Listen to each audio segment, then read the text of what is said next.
গত 28 মে উদ্বোধন হয়েছিল নতুন সংসদ ভবনে। আর তার 6 মাসের মধ্যেই বেআব্রু সংসদের নিরাপত্তা, বিরোধীদের তুমুল হই হট্টগোলে দফায় দফায় মুলতবি হলো দুই কক্ষের অধিবেশন। রাজ্যসভায় হট্টগোলের জেরে সাসপেন্ড তৃণমূল সাংসদ ডেরেক ওব্রায়েন। সংসদের চলতি শীতকালীন অধিবেশনের বাকি দিনগুলিতে রাজ্যসভায় ঢুকতে পারবেন না ডেরেক। সংসদের নিরাপত্তায় গলদের অভিযোগ তুলে অমিত শাহর বিবৃতি দাবি করেন বিরোধী সাংসদরা। প্রতিবাদে সামিল হন ডেরেক ওব্রায়েনও। বারবার আসনে গিয়ে বসতে বলার পরেও না শোনায় তৃণমূল সাংসদকে সাসপেন্ড করেন রাজ্যসভার chairman Jagdeep Dhankhar. Honorable members, gross defiance to the directions imparted by the chair was noticed when Sri Derek O'Brien, despite being named and direction being given to withdraw from the council immediately, continued to not only remain in the chamber but shouted slogans, gesticulated aggressively, and even reached the table from the well of the house.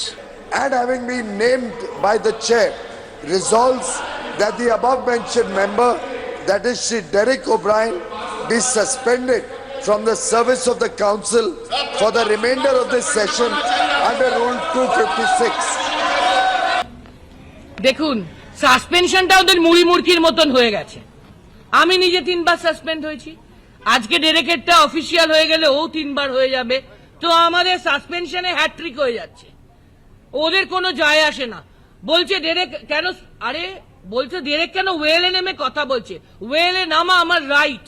যদি বলেন সংসদের right, ওয়েলে আমি যেতে পারি, আমি টেবিলে যেতে পারি। আমার প্রশ্ন কখন উত্তর আসবে জানতে, কতক্ষণ ধরে এই আলোচনাটা হবে জানতে। আর আমি আমার একটা দাবিতে, দেশের নিরাপত্তার প্রশ্নে এত সিরিয়াস একটা ব্রিচ অফ সিকিউরিটি হয়েছে, আমি আমার দাবি জানাতে, যখন ট্রেজারি বেঞ্চ চুপ করে আছে, যখন স্বরাষ্ট্রমন্ত্রী বয়ান দিচ্ছে না, তখন আমি স্লোগান দিতে নামতে পারি না ওয়েলে। এদিকে সংসদ ভবনে স্মোক ক্যান হামলা কাণ্ডে ধৃতদের বিরুদ্ধে ইউএপিএ ধারায় মামলা রুজু করল দিল্লি পুলিশ। সংসদের নিরাপত্তার দায়িত্বে থাকা 8 জন আধিকারিককে সাসপেন্ড করেছে লোকসভার সচিবালয়। সংসদ ভবনের নিরাপত্তা ব্যবস্থায় গলদের ঘটনায় তদন্তের নির্দেশ দিয়েছে কেন্দ্রীয় স্বরাষ্ট্র মন্ত্রক। সিআরপিএফ এর ডিজি অনিশ দয়াল সিং এর নেতৃত্বে তৈরি হয়েছে তদন্ত কমিটি। অন্যান্য নিরাপত্তা সংস্থা এবং বিশেষজ্ঞরাও এই কমিটিতে থাকছেন। সংসদে হামলার 22 বছর পূর্তির দিনে এই ঘটনা ঘটায়। দুয়ের মধ্যে কোনো যোগ রয়েছে কিনা জানতে তদন্ত শুরু করেছে দিল্লি পুলিশের বিশেষ সেল। স্মোক ক্যান হামলায় এখনো পর্যন্ত 4 জনকে গ্রেপ্তার করা হয়েছে, খোঁজ চলছে আরো 2 জনের।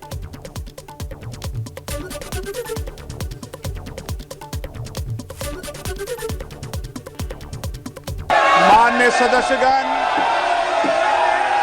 जो कल घटना घटी है उस घटना को लेकर हम सब चिंतित हैं और संसद की सुरक्षा की जिम्मेदारी संसद सचिवालय की होती है। और हम सब जानते हैं ये सब संसद सचिवालय और क्षेत्राधिकार संसद के अंदर आता है, विशेष रूप से लोकसभा के अंदर आता है।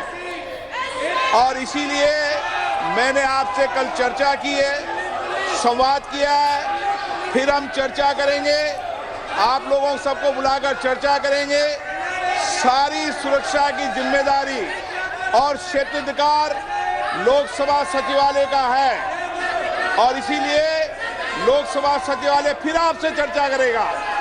गलत तरीका है, आप जाकर सदन में बैठिए। नो नो, सरकार कभी भी लोकसभा सचिवालय में हस्तक्षेप नहीं कर सकती। नो, हम करने भी नहीं देंगे। नो, गलत। सबने उसको कंडम किया है, बहुत ही दुर्भाग्यपूर्ण घटना है, इसमें कहीं दो मत नहीं है। और आपने तुरंत इसका संज्ञान लेते हुए इस मामले की पूरी जांच का जो है आदेश दे दिया है। मैं समझता हूं कि भविष्य में हम सारे सांसद, चाहे वो पक्ष के हों अथवा प्रतिपक्ष के हों, सभी को सावधानी बरतने की आवश्यकता है। ताकि जिनको भी हम पास देते हैं, ऐसे व्यक्ति को पास न दिया जाए जो जाकर इस प्रकार की अराजक स्थिति संसद भवन के अंदर पैदा कर दे। यह हम सभी को, केवल सत्ता पक्ष ही नहीं बल्कि दूसरे पक्ष के लोगों को भी यह सावधानी बरतने की जरूरत है।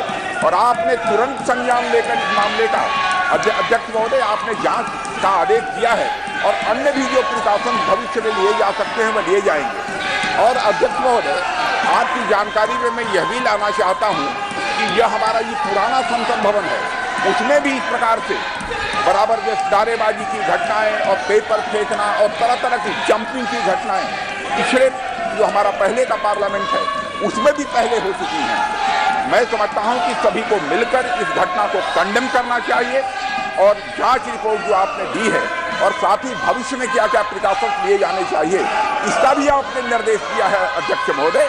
तो मैं समझता हूं कि इस प्रकार से इस संसद के अंदर अराजक स्थिति पैदा करने का कोई औचित्य नहीं है।